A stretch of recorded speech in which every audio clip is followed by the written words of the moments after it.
జై శ్రీరామ్, శ్రీమాత్రే నమః, శ్రీ గురుభ్యో నమః. 2024 సంవత్సరం జూలై మాసం 13వ తారీఖు నుంచి 2024 ఆగస్టు 26వ తారీఖు వరకు కూడా ఖగోళంలో ఒక ప్రత్యేకాంశం చోటు చేసుకుంటుంది. ఈ ప్రత్యేకాంశము ద్వాదశ రాశుల వాళ్ళకి కూడా కొన్ని అనుకూలతని తెచ్చిపెడుతుంది. అయితే ఈ అనుకూలతని తెచ్చిపెట్టడంలో తెలుసుకొని కొన్ని పరిహార ప్రక్రియలు చేయడం ద్వారా ఈ యోగాన్ని ఒడిసి పట్టుకోవచ్చు. లేదంటే ఇప్పుడు చూడండి, సీజనల్గా రైన్ ప్రతి సంవత్సరం పడుతూనే ఉంటుంది. కొంతమంది నీటి నిల్వలు పెట్టుకుంటారు, కొంతమంది రైన్ అలా వదిలేస్తూ ఉంటారు. సో ఇలాగా నీటి నిల్వలు పెట్టుకునే వాళ్ళకి ఎప్పుడైనా మధ్యలో స్కేర్సిటీ వచ్చినా స్కేర్సిటీ నుంచి తప్పించుకోవడానికి ఉపయోగపడుతుంది. అలాగే ఖగోళంలో కూడా ఉన్న యోగాలు ఎవరి జన్మ జాతకంలో అయినా యోగం ఉంటే ఈ యోగాలు వచ్చినప్పుడు వాటిని ఒడిసి పట్టుకుంటే అవి ఇంకా మంచి ఫలితాన్ని, రెట్టింపు ఫలితాన్ని ఇస్తుంది. సపోజ్ ఖగోళంలో సూచించే యోగం వాళ్ళ జన్మకుండలిలో లేదే అనుకోండి, అప్పుడు నైరాశ్యం చెందకుండా ఖగోళంలో ఇలాంటి యోగాలు మనకి సంవత్సరానికి ఒకసారి వస్తూ ఉంటాయి. వాటిని ఒడిసి పట్టుకోవడానికి ప్రయత్నించిన మీ జన్మజాతకంలో లేని యోగాన్ని కూడా మీరు ఖగోళం ద్వారా, అంటే గోచార గ్రహస్థితుల ద్వారా వచ్చే ఈ యోగాన్ని మీరు యాక్టివేట్ చేసుకోవచ్చు. మీ కుండలిని అనుసరించి, మీ రాశిని, మీ లగ్నాన్ని అనుసరించి మీరు యాక్టివేట్ చేసుకోవచ్చు. ఇప్పుడు చూడండి, సమ్టైమ్స్ ఎలా ఉంటుందంటే కొంతమందికి అనుకోకుండా లక్కు తగులుతూ ఉంటుంది. లక్కు తగిలేది ఎప్పుడంటే సడన్గా వాళ్ళు ఉండి ఒకసారి లక్కీయెస్ట్ పర్సన్స్గా అవుతారు. లేదా అనుకోకుండా వాళ్ళ జీవితంలోనే వాళ్ళకి ఏదైనా లక్కు తోడవుతూ ఉంటుంది. ఈ లక్కు తోడయ్యేది ఎప్పుడంటే మనకి ఖగోళంలో ఉన్న యోగాలు మనల్ని బ్లెస్ చేసినప్పుడు, వాళ్ళు తెలిసి తెలియకపోయినా అది గట్టిగా చాలా స్ట్రాంగ్గా ఉందనుకోండి. చాలా స్ట్రాంగ్గా ఎప్పుడు ఉంటుంది, జన్మజాతకంలో ఖగోళంలో యోగాలు ఏర్పడిన సమయంలో కనుక జన్మజాతకంలో ఆ జాతకుడికి కావచ్చు లేదా ఆ జాతకురాలికి కావచ్చు అర్గళాసు లేకుండా, అంటే ఇంటర్వెన్షన్స్ కుండలిలో ఏమీ లేకుండా ఉండి, అలాగే ఈ అర్గళాస్ అనే కాదు మంచి దశ, అంతర్దశ, విదశ, సూక్ష్మ దశల్లో ఉండి అన్ని రకాలుగా, అంటే మన సుదర్శన చక్ర పద్ధతిలో చూసుకున్నా ఏ రకంగా చూసుకున్నా జన్మజాతకం చాలా క్లీన్గా ఆ టైంలో ఉండి ఆ టైంలోనే ఖగోళంలో యోగాలు ఏర్పడితే అప్పుడు ఏమవుతుందంటే వీళ్ళ ప్రయత్నంగా వీళ్ళు చేయకపోయినా కూడా ఆ యోగాలన్నీ వీళ్ళకి వర్తిస్తాయి. అయితే ఆ యోగాలన్నీ వీళ్ళకి వర్తిస్తాయి కాబట్టి సడన్గా వాళ్ళకి లైఫ్ టర్న్ అవ్వడం జరుగుతుంది. లైఫ్ టర్న్ అవ్వడం కావచ్చు, అనుకోకుండా వాళ్ళ వృత్తి వ్యాపారాల్లో కలిసి రావడం కావచ్చు, ఇలాంటి వాటి వల్లే జరుగుతాయి. అయితే ఇప్పుడు అలా ఉన్న వాళ్ళకి ఎలాగైనా వాళ్ళు ఏం చేసుకోకపోయినా అవి జరుగుతూ ఉంటాయి. అందరికీ అలా ఉండాలని ఉండదు కదా.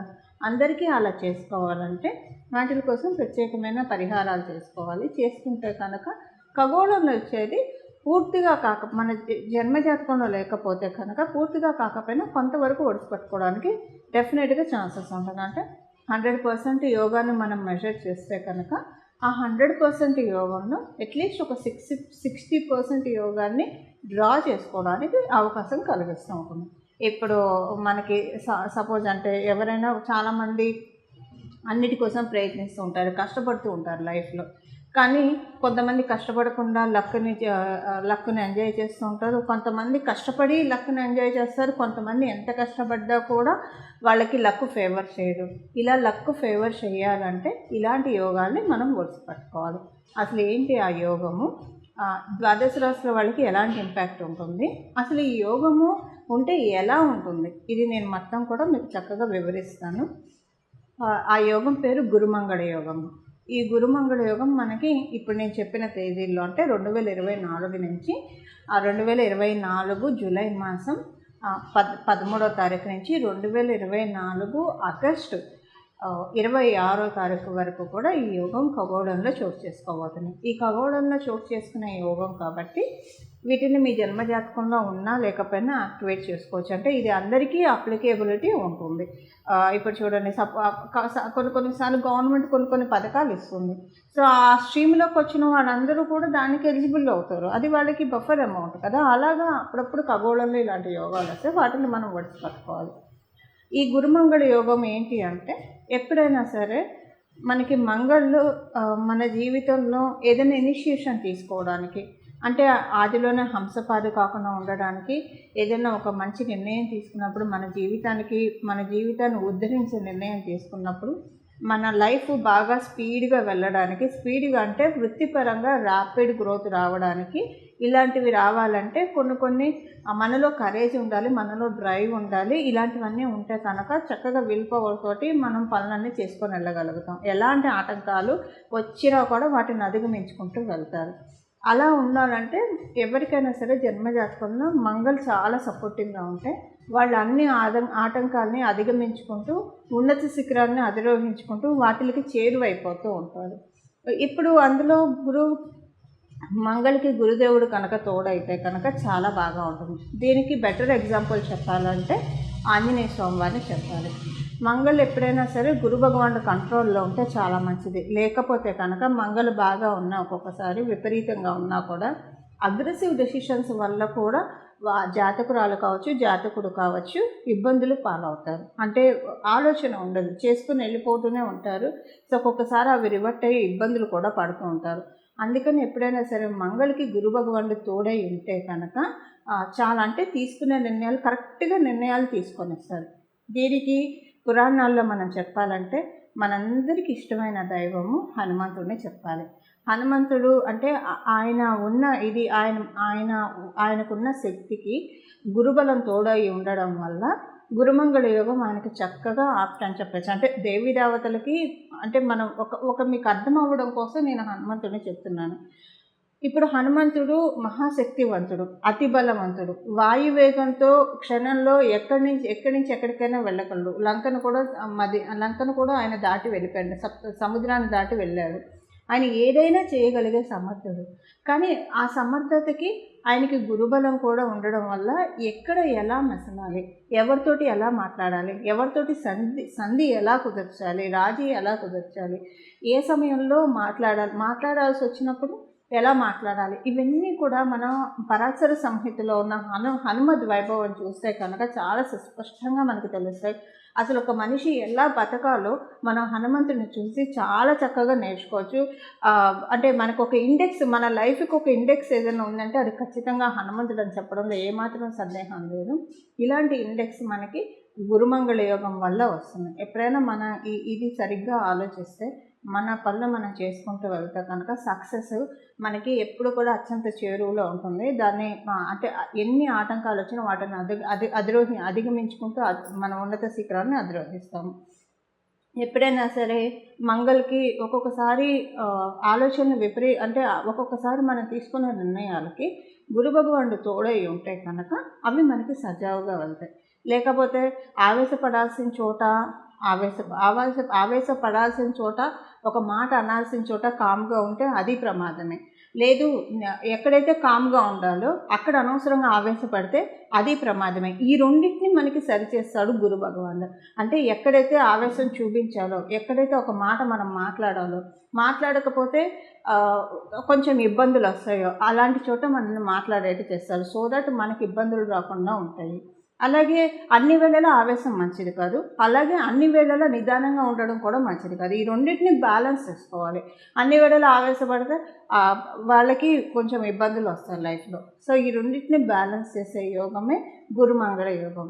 ఈ గురుమంగళ యోగం ఎవరి జన్మజాతకంలో అయితే ఉంటుందో వాళ్ళకి బై బర్త్ వాళ్ళకు ఉంటే కనుక వాళ్ళలో మనం చాలా బ్యాలెన్స్డ్ నేచర్ చూస్తాము. ఇది గురుమంగళ యోగం ఎలా ఏర్పడుతుందంటే ఆ గురువు మరియు మంగళ వీళ్ళిద్దరు ఎవరి జన్మ జాతకంలో అయితే కలిసి ఉంటారో వాళ్ళకి గురుమంగళ యోగం ఏర్పడుతుంది. అది కేంద్రాల్లో కోణాల్లో ఉంటే కనుక, అంటే చంద్రాత్తు కానీ లగ్నాత్తు కానీ కేంద్ర కోణాల్లో ఉంటే ఇంకా బాగా యోగిస్తుంది. ఒకవేళ అలా కాకుండా ఉపచయ హౌసెస్లో ఉన్నా లేకపోతే ఏ స్థానాల్లో ఉన్నా కూడా అవి అలా కూడా యోగిస్తున్నా ఉన్న స్థానానికి యోగం ఇస్తుంది. ఉదాహరణకి షష్ఠ స్థానాల్లో ఉందనుకోండి, వాళ్ళ లైఫ్లో కాంపిటేటివ్ స్పిరిట్ చాలా బాగా ఉంటుంది. వీళ్ళందరికీ గోల్స్ సెట్ చేస్తూ ఉంటారు. వీళ్ళు సక్సెస్లో ముందుకు దూసుకెళ్ళిపోతూ ఉంటారు. ఎవరి శత్రువులు లేకుండా సక్సెస్ని సంపాదించుకుంటారు షష్ఠ స్థానాల్లో ఉంటాయి. షష్ఠ స్థానం మీద వాళ్ళ దృష్టి పడుతూ కూడా ఉన్నా కూడా అప్పుడు కూడా సక్సెస్ఫుల్ పీపుల్, ఈ అజాత శత్రువులుగా సక్సెస్ఫుల్ పీపుల్ ఉండేవాళ్ళు చాలామంది ఉంటారు. ఇప్పుడు మనం రతన్ టాటా గారిని తీసుకుంటే ఇలా చాలామంది మనకి లైఫ్ స్టోరీస్ మనకి తెలుసు కదా. కొంతమంది లైఫ్ స్టోరీస్ ఎలా ఉంటాయంటే వాళ్ళ సక్సెస్ని చూసి ప్రతి ఒక్కళ్ళు ఆశ్చర్యపోతారు, అడ్మైర్ చేసుకోవాలనుకుంటారు. అలా అడ్మైర్ చేసుకునే విధంగా సక్సెస్ని గురుమంగళ యోగం ప్రతి ఒక్కరికి కలిగిస్తుంది. ఉపచయ హౌసెస్లో ఉంటే అది చేసే అందులో ప్రత్యేకించి 6th హౌస్లో ఉంటే ఇలా చేస్తుంది. ఇప్పుడు అసలు ఈ యోగము ఏ రాశుల వాళ్ళకి, గోచారంలో వచ్చే యోగం ఏ రాశుల వాళ్ళకి ఎలాంటి ఫలితాన్ని ఇస్తుంది, ఒక 2-3 పాయింట్స్లో చెప్పుకున్నాము. చేసుకోవాల్సిన రెమెడీ, ఏ రెమెడీ చేస్తే, ఏ పరిహారం చేసుకుంటే ఈ యోగం బాగా యాక్టివేట్ చేసుకోవచ్చు, ఇది కూడా మనం మకర రాశి వాళ్ళకి నేను ఇందాక చెప్పినట్టు ఈ గురుమంగళ యోగం ఎక్కువగా ఎవరికి యోగిస్తుందంటే మేషరాశి వాళ్ళకి, వృశ్చిక రాశి వాళ్ళకి, కర్కాటక, సింహ, మకర రాశి వాళ్ళకి గురుమంగళ యోగం చాలా బాగా యోగాన్ని ఇస్తుంది. సో మీకు ఎలాంటి యోగాన్ని ఇస్తుందంటే సంతానం పట్ల, సంతానం యొక్క పురోభివృద్ధి చూసి మీరు సంతోషపడతారు. సంతానం కోసం ప్రయత్నిస్తుంటే సంతానం కలుగుతుంది. ఎప్పటి నుంచో మీకు అవ్వని పనులు, పెండింగ్ పనులు, మీరు ఎప్పుడు దాని గురించి ఆలోచిస్తూ ఏదైనా పని అవ్వట్లేదు, ఎప్పుడు ఆలోచన తప్పించి అది మేనిఫెస్ట్ అవ్వట్లేదు అనుకున్న పనులన్నీ కూడా ఇప్పుడు చక్కగా జరుగుతాయి. ఆ పనులన్నీ కూడా ఎలాంటి ఇబ్బంది లేకుండా చోటు చేసుకుంటాయి. మెయిన్ మీకు అంటే కుటుంబంలో బాగా ఉంటుంది, మీ మాటకి కూడా విలువ పెరుగుతుంది, కుటుంబ సభ్యులు మిమ్మల్ని బాగా గుర్తిస్తారు. ఇలాంటివన్నీ కూడా చోటు చేసుకుంటాయి. అదృష్టం ఒకటి జరుగుతుంది మా మకర రాశిలో పుట్టిన వాళ్ళకి. ఈ అదృష్టం ఏ రకంగా జరుగుతుంది అన్న విషయం మీ జన్మజాతకాన్ని అనుసరించి ఆధారపడి ఉంటుంది. బట్ ఏదైనా ఒక మంచి ఫార్చునేట్ థింగ్ అయితే డెఫినెట్గా మీరు వినడానికి అవకాశం చాలా చక్కగా ఉంటుంది. ఇది మకర రాశి వాళ్ళకి గురుమంగళ యోగం ప్రసాదించే వారం. చూశారు కదండి, గురుమంగళ యోగం మీ రాశి వాళ్ళకి ఎలాంటి ఫలితాన్ని ప్రసాదిస్తుందో. ఇప్పుడు చేసుకోవాల్సిన అసలు మీ రాశిలో ఈ యోగం ఉందో లేదో మీకు తెలియదు, కానీ ఇది గోచారంలో ఉంది కాబట్టి మీకు తెలియాల్సిన అవసరం కూడా లేదండి. చక్కగా ఈ పరిహారం చేసుకోండి. మీరు ఖచ్చితంగా చాలా అంటే మంచి మార్పులు చూస్తారు. అసలు ఫస్ట్ మీ ఆలోచనలోనే ఒక మంచి మార్పు వస్తుంది. నేను చేయలేను, నేను సాధించలేను, నేను పనికొస్తానా ఏదైనా సాధించడానికి అన్న ఆలోచనకి కట్ చేసేస్తాడు. కట్ అయిపోయి ఆ ఆలోచన బ్రేక్ అయిపోయి నేను ఎందుకు చేయలేను, ఇంతమంది చేస్తుండగా కొంతమంది చేస్తుండగా ఆ కొంతమందిలో నేనెందుకు ఉండకూడదు, ఇలాంటి ఆలోచనలు వస్తాయి. అంటే ఒక బ్రేవ్నెస్ మనకి ఒక బ్రేవ్నెస్, ఒక డ్రైవ్, చక్కటి డ్రైవ్ గురువు మంగళులు ఇద్దరూ కలిసి తీసుకొస్తారు. ఇప్పుడు ఆ పరిహారం ఏంటో చూద్దాం. దీనికి ఇది మనకి జూలై 13వ తారీఖు నుంచి ప్రారంభమై ఆగస్టు 26వ తారీఖు వరకు ఉంటుంది. కాబట్టి ఈ రోజుల్లో ఇప్పుడు మనం తెలుసుకున్న ఈ రోజుల్లో సుందరకాండ పారాయణం చేయాలి. సుందరకాండ పారాయణం 11 రోజులు చేస్తారా, 21 రోజులు చేస్తారా, మీ ఇష్టం, మీ అనుకూలతను బట్టి చేసుకోండి. సుందరకాండ ఎలా పారాయణ చేస్తారు, నియమనిష్టంతోటి. అంటే సుందరకాండ పారాయణం ప్రారంభించే రోజు మొదటి రోజు చక్కగా తలస్నానం చేయండి. తలస్నానం చేసి హనుమంతుడి ఆలయానికి వెళ్ళండి. హనుమంతుడి ఆలయానికి వెళ్ళి హనుమంతుడికి దండం పెట్టుకోండి. చక్కగా భజే వాయుపుత్రం, భజే వాయుపుత్రం, భజే వాయుపుత్రం అని చెప్పి ఆయనకి ప్రదక్షిణాలు చేస్తే చాలా ఇష్టం. ఒక 11 ప్రదక్షిణాలు చేసి నీ సుందరకాండని చదవడానికి నేను సంకల్పించాను, సుందరకాండ చదవడంలో నాకు ఎలాంటి ఇబ్బందులు రాకుండా, ఆటంకాలు రాకుండా నన్ను కాపాడు నాయన అని చెప్పి దండం పెట్టుకొని గణపతికి మొదటగా ప్రార్థించుకొని సుందరకాండ ప్రారంభించండి. కొంతమంది ఏకాసనంలో కూర్చొని చేయగలిగితే అంటే ఒకటే రోజు మొత్తం కదలకుండా కూర్చొని సుందరకాండ కంప్లీట్ చేయగలిగినా చేయొచ్చు, లేదా సప్తాహం చేస్తారా, 11 రోజులు చేస్తారా, లేదా 21 రోజులు చేస్తారా, మీ ఇష్టం. ఏకవింశతి చేస్తారా, అది మీ ఇష్టం. అలా ఏదైనా మీ కన్వీనియంట్ని బట్టి చేయడానికి చేయండి. ప్రతిరోజు మీరు సాత్విక ఆహారాన్ని తీసుకోవాలంటే ఉల్లిపాయలు, వెల్లుల్లి, మసాలాలు, స్పైసెస్ ఇలాంటివి ఏం తినకుండా చాలా సాత్వికమైన ఆహారము ఈ సుందరకాండ పారాయణ చేసేప్పుడు తీసుకోవాలి. లేడీస్ అయితే పీరియడ్ ప్రాబ్లమ్స్ ఉంటుంది కాబట్టి మీ పీరియడ్స్ చూసుకొని మీరు ప్రారంభించండి. 4 రోజులు అయితే చేయకూడదు. ఒకవేళ మీరు చేస్తూ ఉంటే మధ్యలో పీరియడ్స్ వస్తే 4 రోజులు బ్రేక్ ఇచ్చి 5వ రోజు తలస్నానం చేసి మళ్ళీ కంటిన్యూ చేయొచ్చు. ఇది ప్రతిరోజు మీ నోటి వెంట రాముని కీర్తిస్తూ ఉండండి, రాముని స్తుతిస్తూ ఉండండి. ఇలా చేసి లాస్ట్ రోజు స్వామివారికి సింధూర పూజ, కుదిరితే వడమాల లేదా అప్పాల మాల వేయించండి. మీకు మీ స్తోమతను అనుసరించి వేయించండి. వేయిస్తే చాలా మంచి ఫలితాలు వస్తాయి.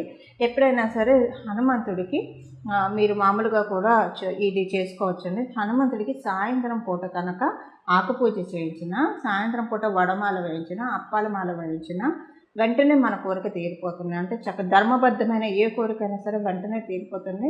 ఇది నా జీవితంలో నాకు చాలాసార్లు జరిగిన ఎక్స్పీరియన్సే మీకు షేర్ చేస్తున్నాను. కొంతమందికి చెప్పి వాళ్ళకి కూడా జరగడం జరిగింది. కాబట్టి ధర్మబద్ధమైన ఏ కోరికైనా సరే సాయంత్రం పూట మీరు కనుక హనుమంతుడికి వడమాల కానీ ఆకుపూజ కానీ ఏదైనా చేస్తే చాలా మంచిది. వెంటనే ఆ కోరిక తీరిపోతుంది. అంటే ఆ కోరిక ఇంటెన్సిటీని బట్టి వితిన్ నో టైం ఆ కోరిక తీరుతుంది. ఇలాగా సుందరాకాండ పారాయణం చేసుకొని హనుమంతుడి కృపకు పాత్రలు అవ్వండి. అలా హనుమంతుడి కృపకు పాత్రలు అవ్వడం ద్వారా మీ జీవితంలో చాలా చక్కటి మార్పుల్ని ఇన్వైట్ చేయండి. ఇలా మీరు అందరూ చేయాలని చెప్పి, మీ అందరి జీవితంలో సన్మంగళాలు జరగాలని చెప్పి, నేను కూడా మీ అందరి తరఫున మనందరి జీవితంలో సన్మంగళాలు జరగాలని చెప్పి మనందరి తరఫున హనుమంతుడికి శిరస నమస్కరిస్తూ మంగళం. నమో భగవతే వాసుదేవాయ.